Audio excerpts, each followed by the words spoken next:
Bisitahin natin mga kadugo itong kulungan ng mga baka ni Christian. Ayan sila oh.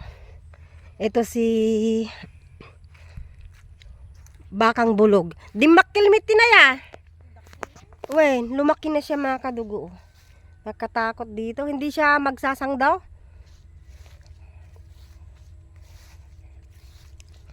Ayan siya. Si bulog na baka. Ito naman si pangalawang inahin na baka. Si Brown. Tsaka si baby baka na lalaki. Anak nung si mother baka na puti. Pero wala si mother baka na puti dito mga kadugo. Wala siya. Nasaan kaya? Tignan naman natin dito sa likod. Andito yung mga alaga nilang duck. Pato. O, di ba? O, yan sila. And may mga tanim silang paragis and lakatan dito sa likod.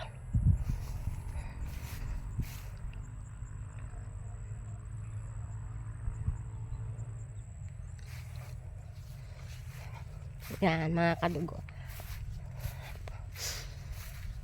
Pagkatapos nating nabuhay na dito yung mga saging kasi wala na yung mga kambing. Pagkatapos nating pasyalan itong kulungan ng mga baka ni Christian, pasyalan naman natin yung sagingan ni nung sumanla. Kasi may mga bago silang tanim.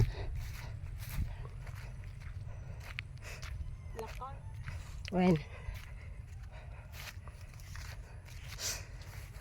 Ayan o mga kadugo. May mga tanim silang okra, sitaw na haba.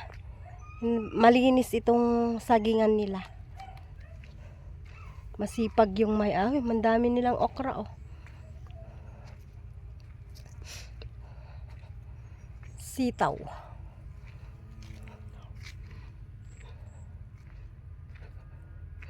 Konti-konti lang yung iniiwan nilang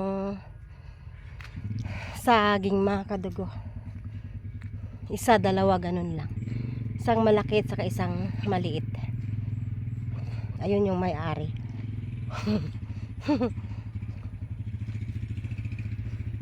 Malinis. Nagbibideo ako anak. Dito sa alaga mong saging. Wait ya. Basi lang tibat batem. Basi lang ibat batem. Aje dua tas siya. Siya yung may-ari. Ay wen, ay aduna ya. Wen, winatag tong rumi lang gimulam. Magbainit na basit. Ang linis. Wen naman ako. Ang linis mga kadugo. Oh, ito ang gandang tudling na to. Ang sipag, ang linis.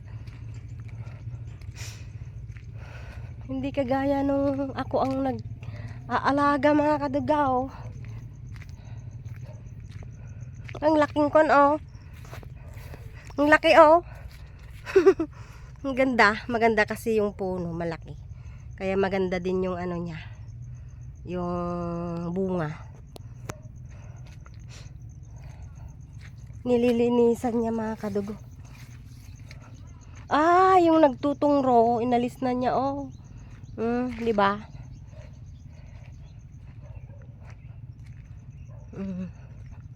Linis. Kunti na lang natira.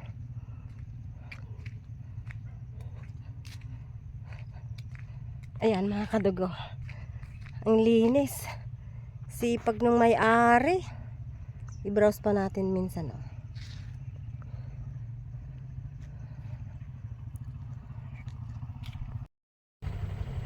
Yun lang for today's video, mga kadugo. Thanks for watching. Keep safe and be safe in the name of our Lord Jesus. I love you with the love of God.